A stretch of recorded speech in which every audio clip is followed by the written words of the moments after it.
Good morning and welcome to the Walk-Off, everybody. I'm Scott Belford, and he's back, baby. He's still got his bad taco over his coughing, snotty face. But Adam Mack joins Yeah. You us. know what they You feeling a say? little better, bud? Yeah, I'm feeling better. I don't look any better. So, hence the bad taco picture still today. Nobody needs to see the dark circles under my eyes. And this way, when I have to clear my sinuses or cough, I can just mute myself and make a big, gross display secretly behind the camera and not be a big Secretly behind the distraction. camera. That's right. Which is really the audio people's experience all the time.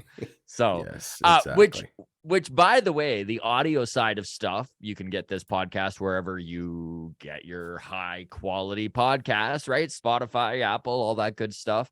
But I know we hit record to We start the did. intro here. So Yeah. you audio folks even get the first 20 seconds of us boneheads getting into the show. Listen to that, eh? I know it's funny because we were just talking to on Long Toss on the audio side, which is funny, Adam, because you cut it off on the the video side, but on the audio side, it's me being like, the first 20 seconds is me being like, there's an echo. I'm sure there's an echo. Can somebody tell me if there's an echo on your end? You're killing me. There, I'm slowly killing my co-host. All You're just trying to prove I'm right. sick. So this is the Monday morning mailbag on a Tuesday afternoon. This is where we comb through the week's interactions from you, the listener. We do so on the comments on YouTube. Of course, you can always reach out on Twitter at Walk Off Podcast or Instagram, the Walk Off Podcast. Our Discord grows daily. So welcome to all of the new members to the Discord. Of course, there's a link for that in the show notes. It is always free.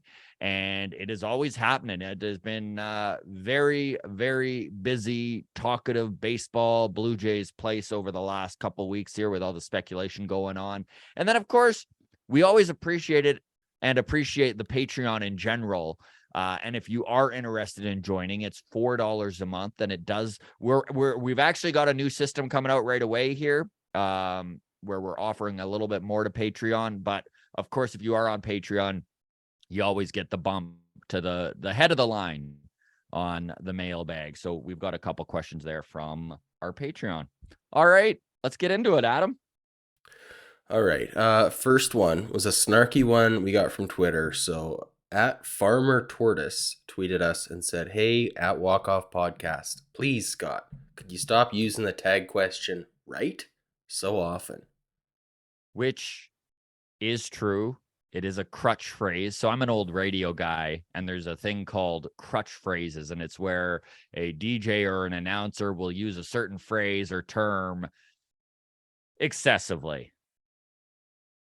I'm curious when I'm on interviews. I've caught that. I'm trying to reduce. I'm curious. Right is one. And it's funny because Tortoise Farmer is actually a longtime listener, and I do actually appreciate him reaching out, as snarky as it may have sounded.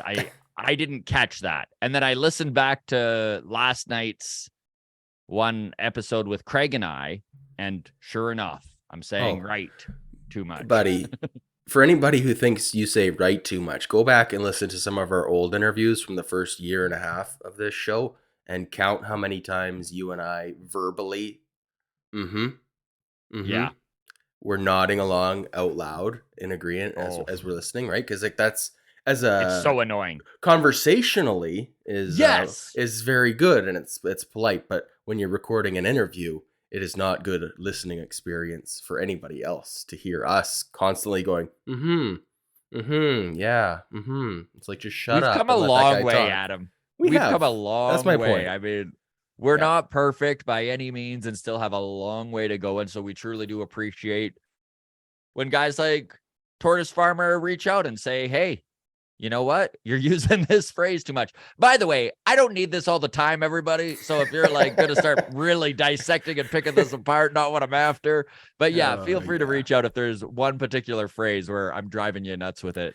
The You last just thing I know want to do. Mustard Tiger has a whole note in his phone that he's just been sitting on going, nah, I better not send this in. But now he's thinking, okay, they want the creative criticism. So, sorry, constructive criticism. We don't want creative criticism. All right. Yeah. Anyways, thanks for that one. Next one came in on YouTube, so they commented on our conversation with Craig Ballard from yesterday. So Scott Carter says, I like Craig, but I find that I disagree with him a lot. And that's why we love Craig. It is why we love We've had Craig. conversations about this frequently, and that's Off air. It's just you and I being like, you know what? You and I agree too often. We get along great, but that isn't the best entertainment, right? It doesn't need to be the high five circle agreement hour. Like that was a Agreed. terrible name for a show. Agreed, as you currently agree with me. Well done. Well done. Anyways, Craig commented on this comment, and this one cracked me up. He said, "You had me at I like Craig." Well done, Craig. Yeah. Yeah. No, it is one thing I do really love about Craig Ballard is that he has different views and different takes, but they're always very well supported and well thought out. So even if I do disagree with it, I can see where he's coming from and I can even get behind it if it happens type of idea. So no, love having a different perspective, and Craig is just that. Totally. He's our Stephen A. Smith, if you will. There. Right? All right. Don't say right. We've gone off the rails. That's my crutch. Okay, today's episode brought to you by our Patreon, as Scott mentioned off the top, $4 a month. Gets you all the priority questions submitted for mailbag. Today we have quite a bit of action from the Patreon. So first and foremost, Michael Meyer commented on our Zach Britton early access interview, which, by the way, is a good opportunity for us to mention the fact that as a perk for our Patreon, you do get early access to our interviews. And furthermore, we have quite a few more interviews coming up this week. We have three lined up this week? We do. So tomorrow morning, we talk to Ryan Boyer, pitcher with the New Hampshire Fisher Cats. We also talk with Troy Watson on Thursday morning. He is also a pitcher in the Blue Jays organization, most likely slated to start with AAA Buffalo Bison next season, but he may get the start at AA before being bumped up. We'll see what happens there. But yeah, two really good guys that we haven't had on the show before, so excited to talk to them there. And then looks like we've locked down a couple more prospects for next week as well. So this is the thing, right? Adam always needs to take the time to edit it. And when we release it, it tends to be 3 days to a week after the interview. So if you want that first hand access, Patreon is the way to do it. And then you have access literally minutes after we're finished doing the interview. There you go. This is a fun little update here. I was pretty thrilled. John Dick finally got his Jose Barrios jersey. So my goodness. This was a contest we ran. We do run irregular promotions through our Patreon where we do giveaways. There was the baseball cards. I think Ian won that one. We had a Jose Barrios jersey, which I just stumbled across at a thrift store. And I was like, oh, this is phenomenal. So John Dick got the freebie there. But then I sent it out, I'm pretty sure at the end of September. I bet you 6 weeks ago, dude. Yeah. And still hadn't ever got it. So we were getting ready to, we're trying to come up with another way to restore justice in a way and, get him a shirt or a mug or something. But anyways, Canada Post finally delivered the jersey yesterday. So we're off the hook. We just saved like $6 on merchandise. We're not gonna have to send John, so it's a win for us too. All right. Canada Post, sometimes they deliver. Yeah, that was the original slogan. They put it on the stamp, I think. Okay, and then last one here. This is a real comment. This one comes from Wyatt. It says, "Hey fellas, if you're doing a Monday mailbag, I have a couple easy ones for you. When is the next episode of Long Toss? I like hearing from Garth, Jen, and the others, and it seems like it's been a while since the last episode. So let's Which was a message from Friday, correct? Yeah, Friday or Saturday. So we did one on like a day later. So there you go. That worked out good. Which is Long kind of toss. cool, Adam, because it was, you know what, like we always did, for those of you who are new to the channel, we always did a long toss, we'd call it, which would be Sunday afternoon after the Jays game, and we would bring in content creators from different teams or from around baseball and would talk Blue Jays and baseball in general. And it's like a 2-hour long form type Round of table. show, Yeah. and we'd run it live on YouTube. So we would have commenters within the show, real time type of thing. And then we would re-release it on Monday morning. But obviously, we're still trying to create content every single day here, but there just isn't enough happening in the baseball world for us to have justified doing long toss every single week. So we decided we'd do it a month, and it had been a while, and this was our first one since the season ended.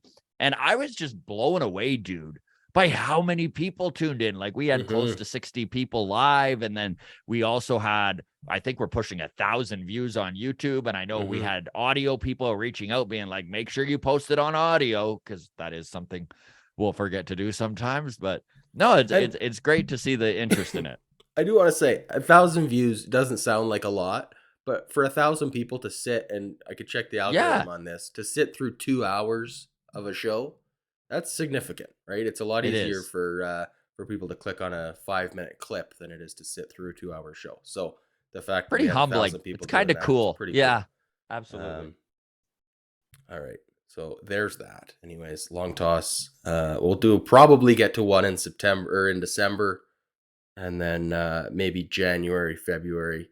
I think February was last year when we started doing them weekly. As Yeah, the and then lockout probably go ended. weekly in February. So Yeah. yeah, I know there I you go. reached out to a friend of the show, Arden Zwelling of Sportsnet, and was trying to convince him to come on in December. And he was just like, boys, thank you so much for reaching out. Always love doing the show, but I am taking a stand on not doing anything for 6 weeks, as That's it's been a fair. long baseball season, which is very That's fair. fair. And it was pretty cool to see Arden Zwelling too move up the ranks, man. Like, we were watching him down on the field during the World Series interviewing guys, which is pretty darn Pretty cool. cool. Like, I really look forward to when we finally can have him back on and just pick his brain on that experience in general. Yeah, very cool. All right. Last part here comes from Wyatt as well. When you guys close your eyes and say the words Toronto Blue Jays, who or what comes to mind? Show keeps getting better and better. Look forward to more off-season content. So thanks for the comment, Wyatt, and the support on Patreon as always. Toronto Blue Jays, Scott, who or what comes to mind for you? So for me, when I was in grade 4, the Blue Jays won the World Series in 1992. And I just remember the class. I was in French immersion, and it was a small class of about 15. And literally, it was Blue Jays all the time. It was insane. Grand Prairie, Alberta. And literally everyone in the class wanted to talk about was Blue Jays baseball. And John Olerud was my absolute favorite. Like, I would have taken a bullet for the dude at 10 years old. I loved him so much. So for my birthday, my parents went out and they got a poster of Robbie Alomar and John Olerud, and then they had it mounted on a background. And give me 1 second here. Ooh, are we going to get to see it? But Oh my gosh. That's my Johnny O right there. Ooh, very nice. And honestly, this is literally this picture right here, this poster. When I think of the Toronto Blue Jays and close my eyes, that's what I visualize. How about yourself, buddy? Whew, well, that's a much better story than I have to offer up. I should have went last. I should have went last. For me, I guess if I go back to childhood, it's those ugly black and silver and This is electric what you blue visualize jerseys. when you... No. This is my childhood story from when I was younger, because I'm a little bit younger than you. So it's Eric Hinsky, it's Vernon Wells, Right. it's Orlando Hudson. It's those terrible, because this was like right around like the unveil of the new age logo, and just like my frustration with how my favorite team in all of sports had my least favorite logo, and there was just such a conflict there internally. I love the Yeah, new Blue Jays when you were in the uniforms, same however. age era as I was, they were shipping out Delgado and John Yes, Green. Yeah. exactly. Yeah, so it was a much different time to learn how to be a Blue Jays fan. I had heard about the championships that were won, before I was even in kindergarten. Mhm. Um, but alas, there it is. Um, yeah, there you go.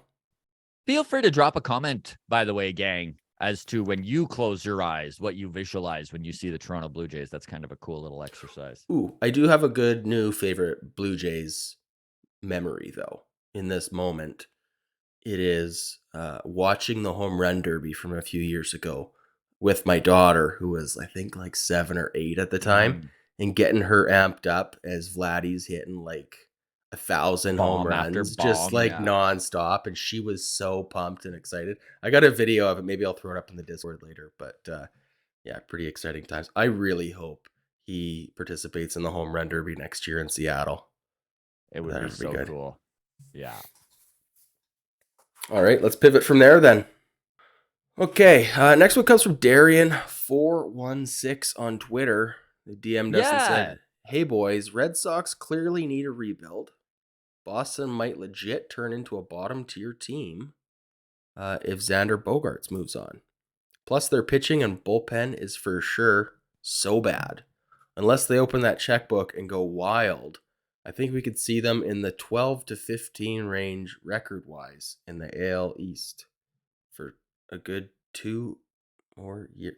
This You're stumbling me up here with your wording here. I think we could see them in the 12 to 15 range record wise. What is that? In the AL is my guess. Oh, record wise. Gotcha. I was thinking 12 to 15 wins. Sorry, I'm still a little foggy because of this sickness, so All I'm good. I get I'm what he's saying. So the 12 yeah, to it makes 12 to sense. It makes 15 sense. teams in the AL, yeah. Yes. Okay. So like Uh a bottom 4 team in the American League. Gotcha. this is an interesting comment, and it's almost tough to argue with. You look at this Boston Red Sox team and how poorly the Trevor Story signing wound up going for them. He wound up not playing good ball until it was almost too late last season. Their pitching has not been very good. Chris Sale just never wound up returning to form or staying healthy. He might be right, man. I don't know how you feel about it, but maybe a rebuild truly is the best thing this Boston Red Sox team can do. Now, they are in a market that probably will lose their mind over that. But if you just look at where they're at, they've got so much money on the books that's doing nothing. I mean, JD Martinez is headed out. I don't know, man. Where are you at? Do you think the Red Sox could literally be a bottom feeding team this year, or do you think that they'll spend? I don't know. If I'm going to be honest, I'm not too familiar with what the like AAA next wave of prospects is like for the Boston Yeah, Red Sox. For all I know, same. they've got a Bo and a Vladdy that are going to come up next year, and maybe the plan is to spend. I don't think you go. I know the Trevor Story deal looks bad right now, like you said. Look better towards the end of the year. Yes, it did. I just I like the idea of them being a dead last team. I just have a hard time actually visualizing that.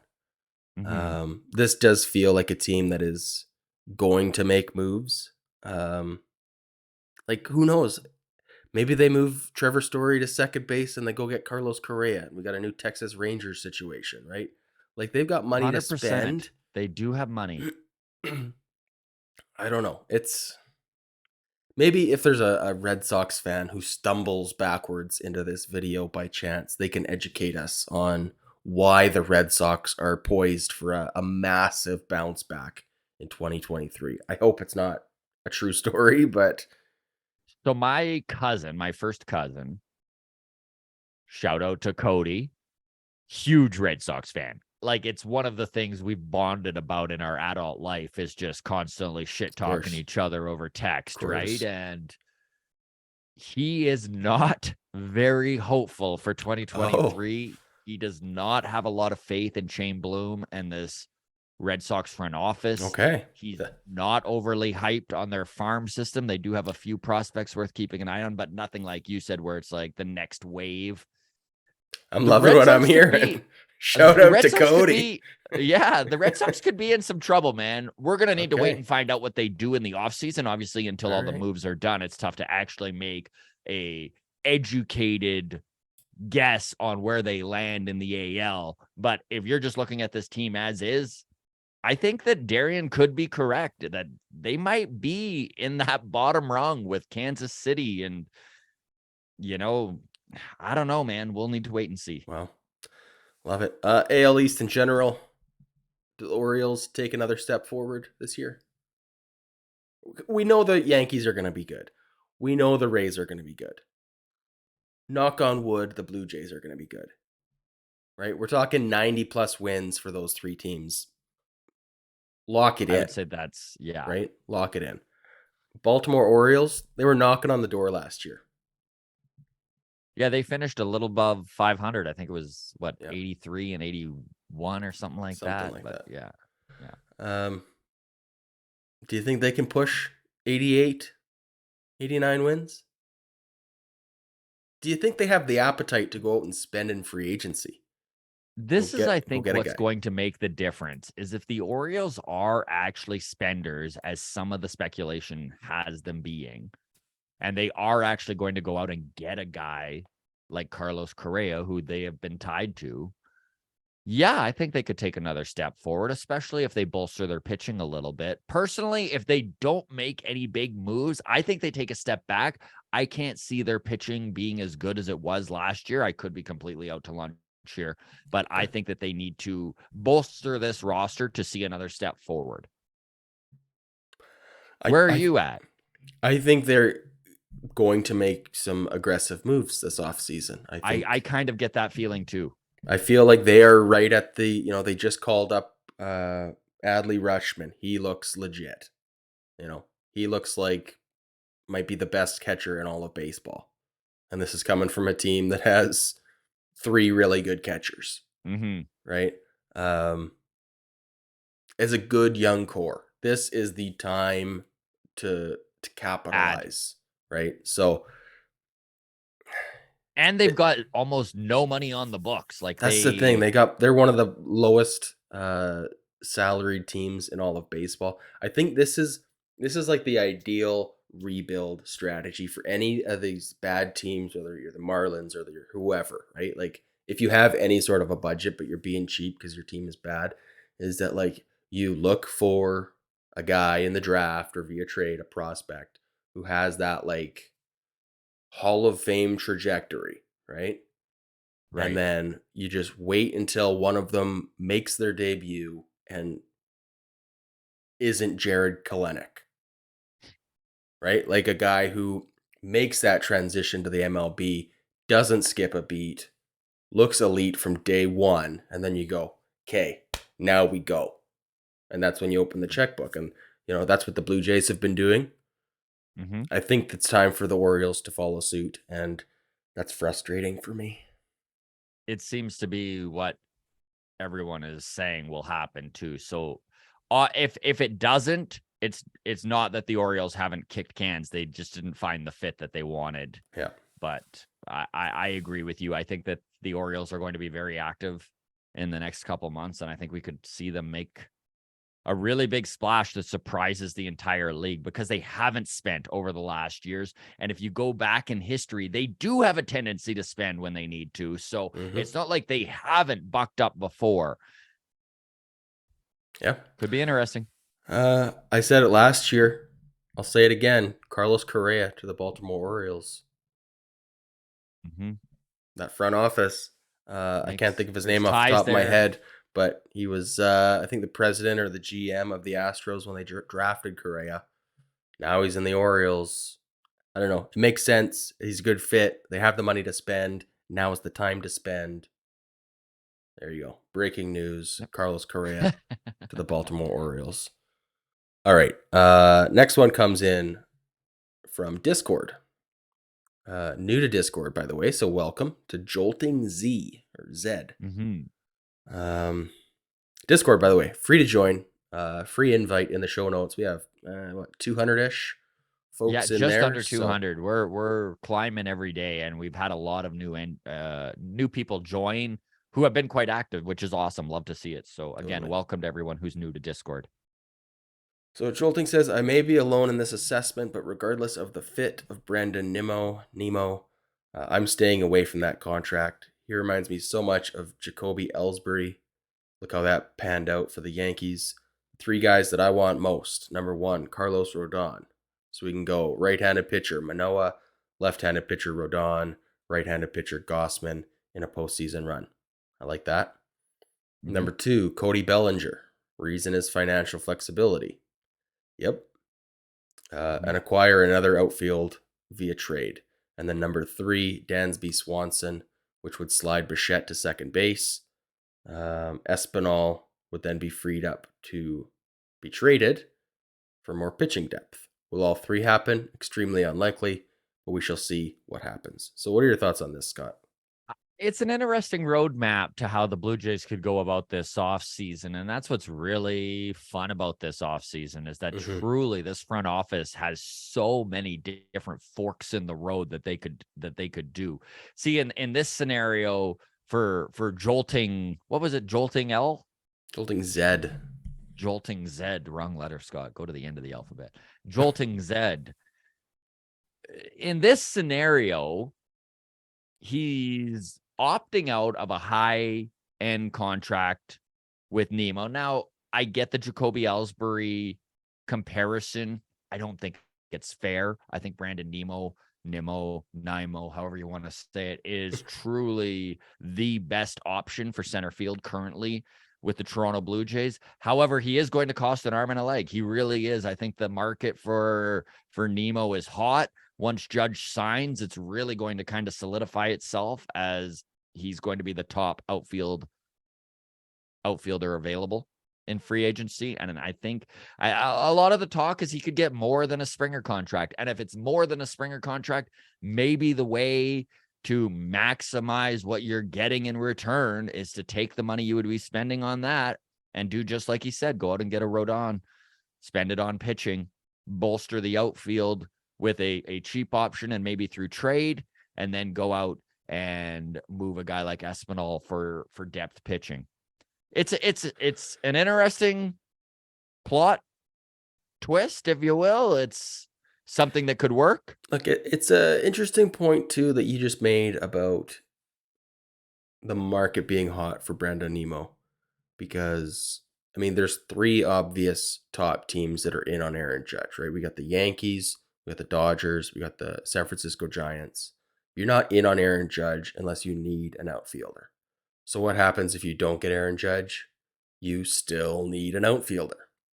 So that's at least 2 big market teams who need an outfielder, plus the Mets, who I think are still in on Aaron Judge, even though publicly they've said we're not going to outbid the Yankees for them. I don't buy it.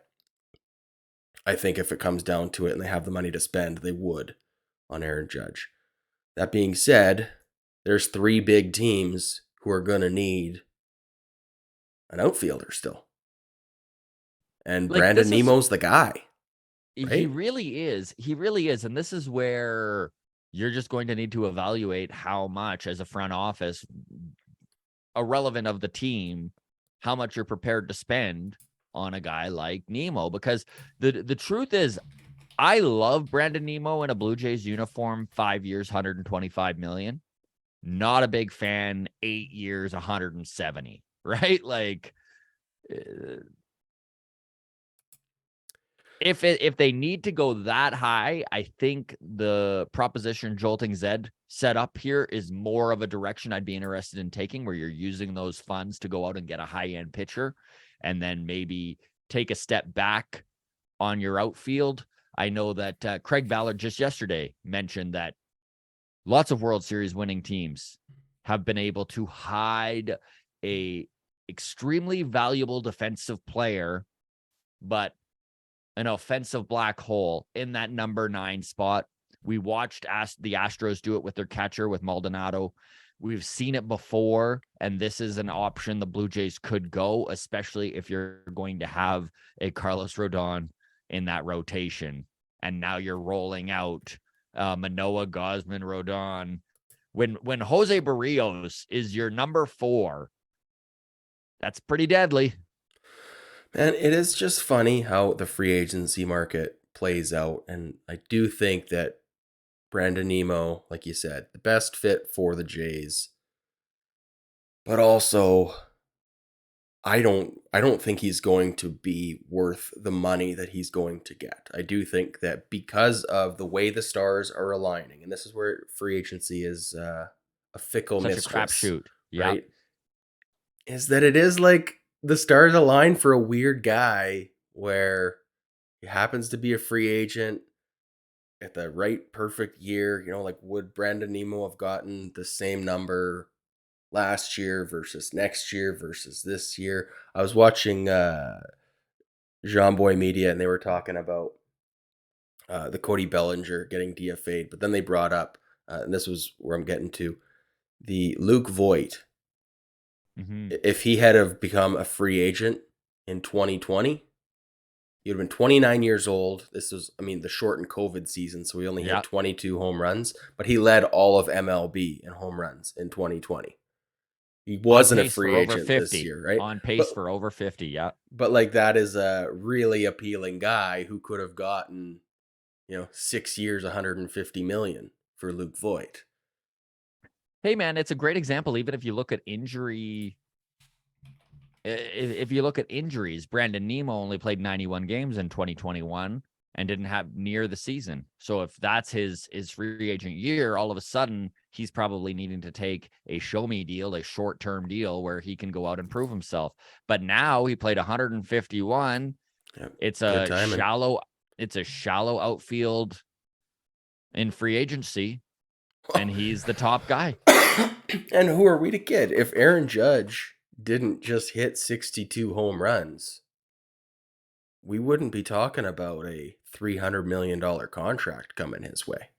Very true. Right? Like if he hit 31 home runs this year, which is still a big number, it shaves quite a few dollars off that contract. So very well timed free agent entering year season. I can't talk right now. You know what I'm getting at? No, but I walk do. Year. His walk year, he really stepped up. And by the way, I do think even though Brandon Nemo is going to get overpaid, it doesn't mean that it takes his value away. He still has a lot of value, and he still will be a very good player. There's lots of good players that are overpaid.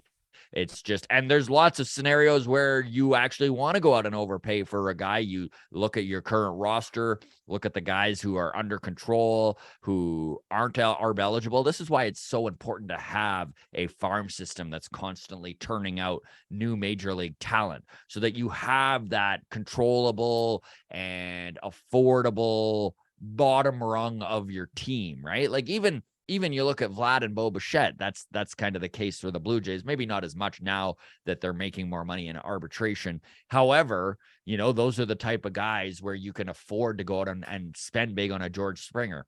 So Brandon Nemo is going to make a pile of money, but it might be money well spent for the right team, depending on the system that they're turning out players in. There you go.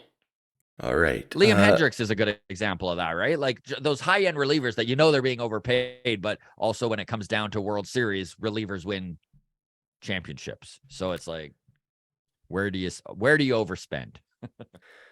I don't want Liam Hendricks. I've talked myself right out of Liam Hendricks. All right. Next one comes in from Dulcimeris. Dulcimeris actually left a pile of comments this week. So thank you, Dulce. Yeah, helps the algorithm out. Love it. Anyways, big takeaways from all their comments here. The Blue Jays don't, quote, need to trade a catcher. Dulcimer says the Jays' willingness to play Moreno at second, third, and left field demonstrates they'll find a way to get his bat in the lineup, even if they end up carrying all three catchers. Moreno's defensive versatility makes it possible for the Jays to keep all three. So I don't want to spend too much time on this, Scott, But I want to push back a little bit on the premise here. Uh, I know that he did have some gimmick roles towards the end of the season there. Was playing in, I think, second base and left field in the last game of the season and whatever, right? Mhm. That whole game had a parents versus kids exhibition feel to it. So I Mhm. don't want to read too much into that there. I know he did play at like third base and some outfield in AAA. Um, I'm still skeptical that that's a legitimate plan forward for the Blue Jays. I think they definitely rather develop him as a catcher. So over under Gabrielle Moreno, games started anywhere but catcher slash DH. I'm setting it at 10.5. Are you taking the over or the under? I take the under. Me too.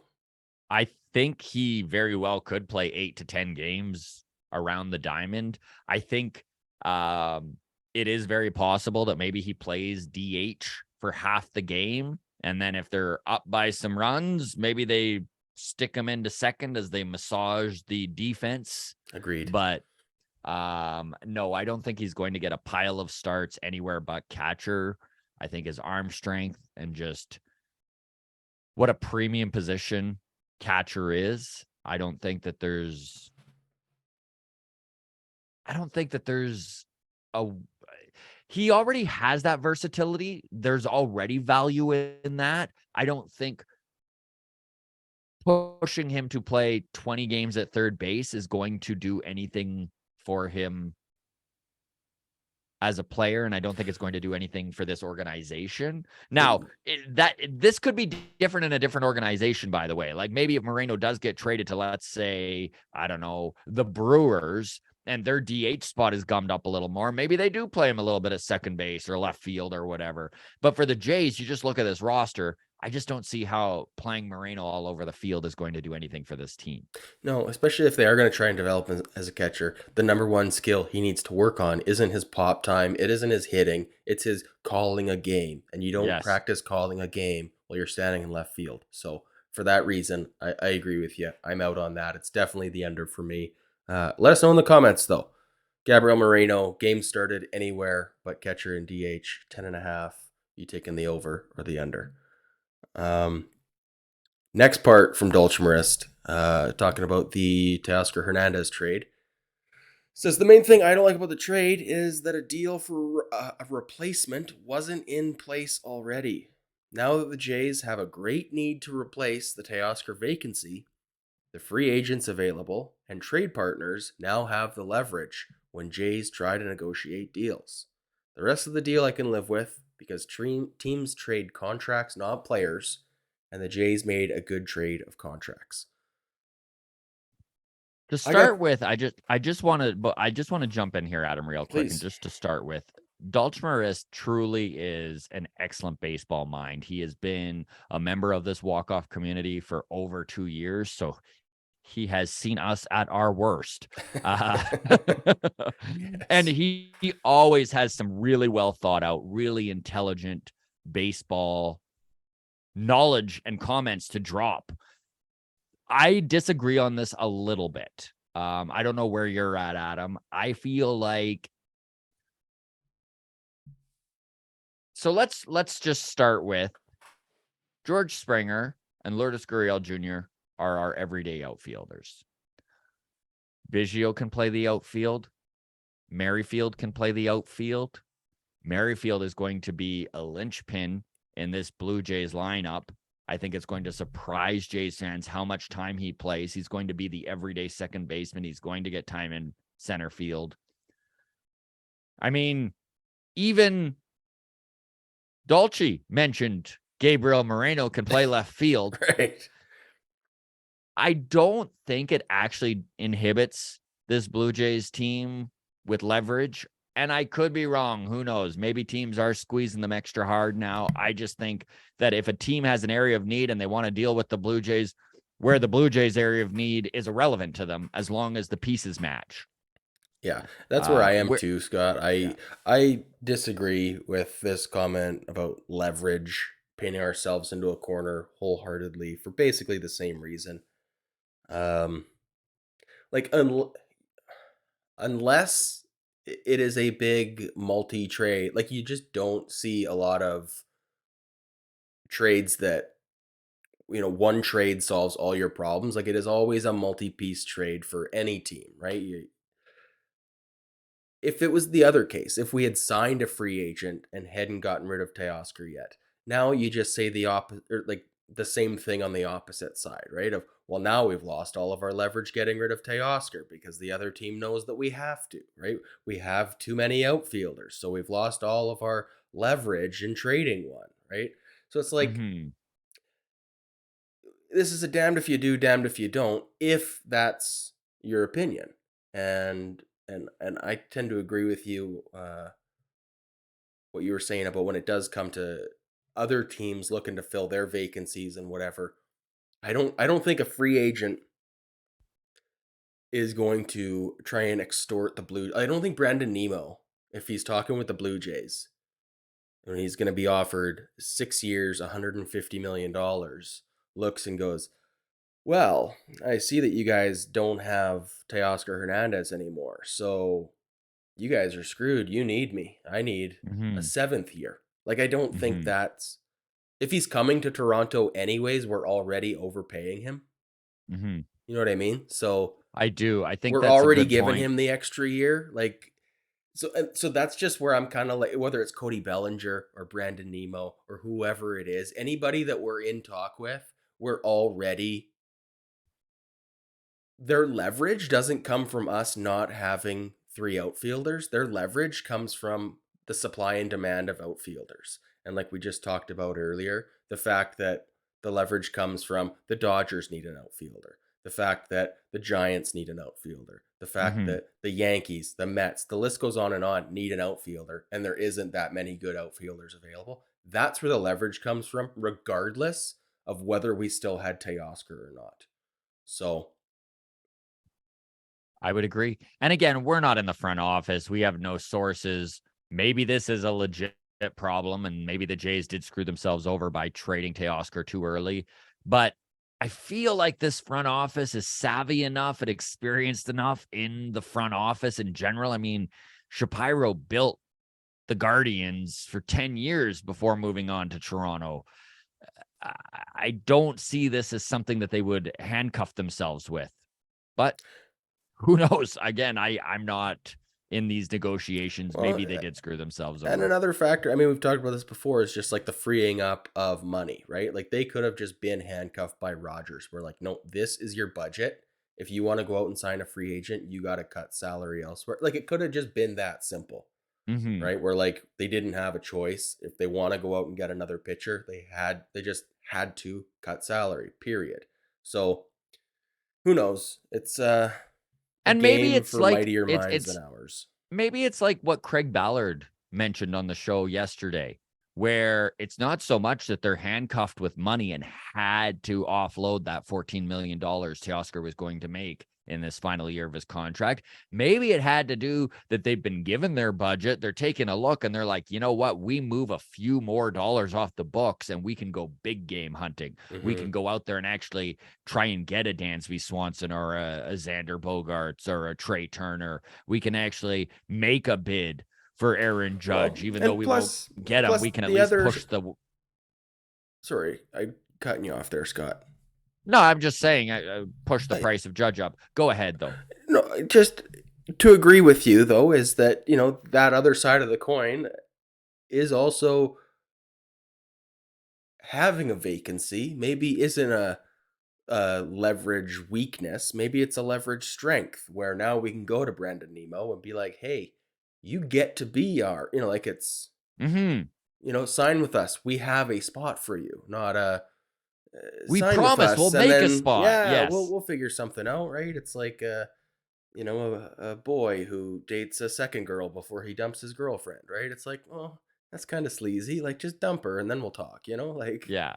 so, anyways, we've talked ourselves into circles here. I just want to touch on one more thing before we move on. Totally. This kind of relates on the topic of trading contracts rather than trading players.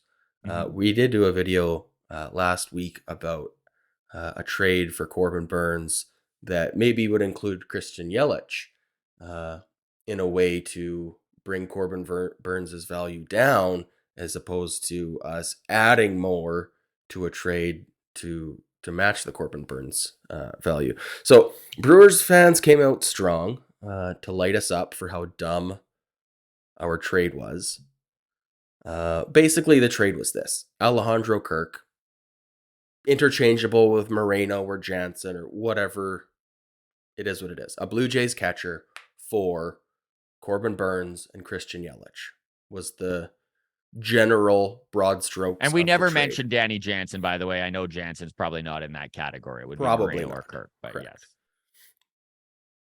But first, I just wanted to clarify that anytime we do discuss a potential trade, we are only ever going to discuss the big pieces when we're speculating, right? Because nothing puts me or anyone else to sleep faster than listening to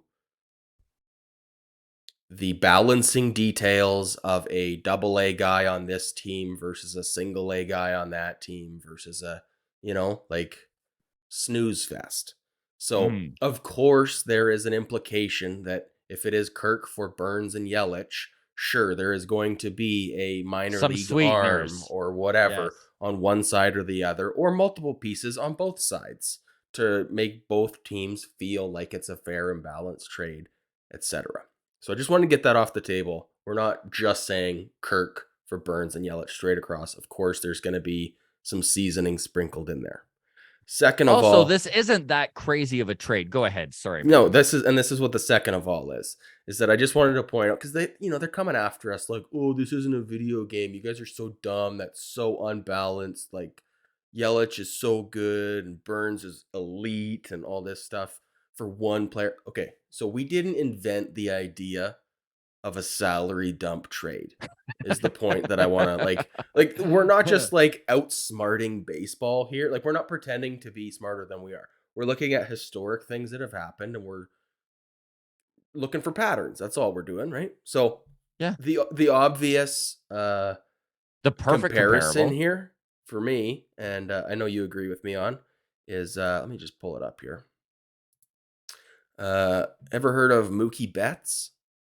Right. Right. So Mookie Betts, superstar with the Boston Red Sox, traded to the Dodgers for Alex Verdugo and a couple of prospects. On top of Mookie Betts, the Red Sox also added superstar pitcher David Price with a massive contract. The Red Sox also paid for half of that contract. So it was a three-way trade. The Twins were involved as well. But with, like you said, the pieces on top, right? It's like the seasoning to balance things out and whatever, right? But basically, the Dodgers got Mookie Betts and David Price and a bunch of cash to pay for Price's contract. The Red Sox got Alex Verdugo, Jeter Downs, and Connor Wong. So Jeter Downs and Connor Wong have each played like 30 to 40 games in the MLB. So those are the minor leaguers that we're not going to speculate on whether it's Adam Kloffenstein or Zach Britton or whoever. It is what it is, right?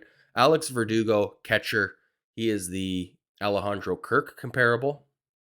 Mookie Betts, the superstar, is the Corbin Burns comparable. And David Price, with the bloated, I think it was 7 years, $217 million contract, is the Christian Yelich comparable, who was great, has not lived up to the price of the contract.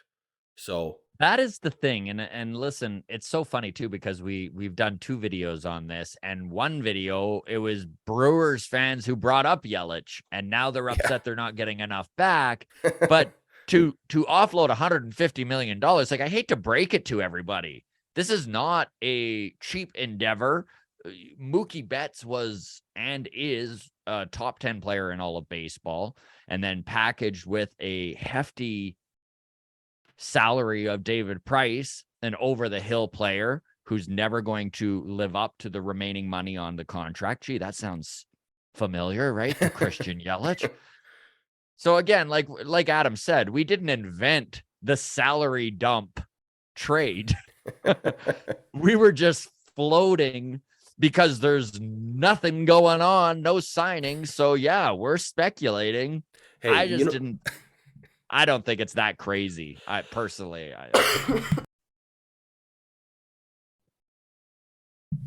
All right, let's move on from that.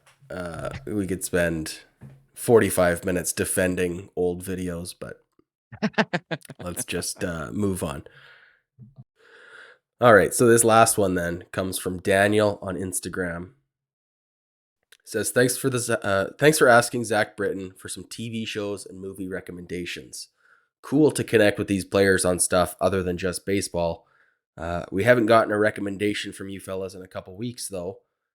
Can I suggest a new segment for Friday's show? I know Adam loves alliteration, so how about what you watching this weekend, which I love, or because Monday morning mailbag is on a Tuesday afternoon, how about what you watching Wednesdays every Friday? And I love that.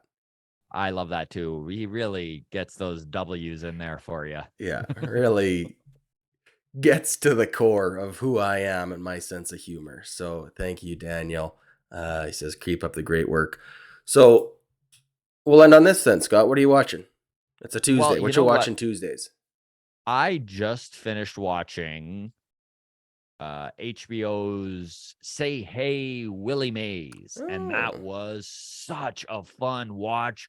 I am not of a generation that ever got to see Willie Mays or even knew all that much about him, and it was really educational. It was really a fun watch. The dude is just a gem. They've got up close interviews with him, and kind of they're talking to, Barry Bonds and different Giants throughout Major League Baseball. They talk about the move of the Giants from New York to San Francisco. It was just, honestly, as a baseball fan, I freaking loved it. So Say Hey Willie Mays. Check it out. Love it. All right, that's on HBO. Yeah, so I think it's Crave. Crave if you're in Canada and you pay the extra premium for the HBO stuff. Yeah. Very nice. Okay. My recommendation is a documentary on Netflix that I watched with my dad last week called Pepsi, Where's My Jet? Hey, I saw that too. That was awesome. That was so good, right? So I love true crime documentaries. That's like one of the things that always gets to me. This is kind of that, but there's like no murder or anything. Yeah. Like, it's one that you can watch with the kids, and it's like, it's a fun, but also kind of like frustrating, legal, true crime, whatever thing. And quirky, good characters. Yeah. A lot more to the story than I would have guessed. And so many cool 90s commercials played in there that I was just transported me back to my childhood, watching the little Chihuahua be like, Yo quiero Taco Bell. And I was like, oh, frick, I would have never thought of that in a million years without that. As soon as I saw that, my brain immediately went to the Barks Have Bite commercial. Right. Yeah, that's right.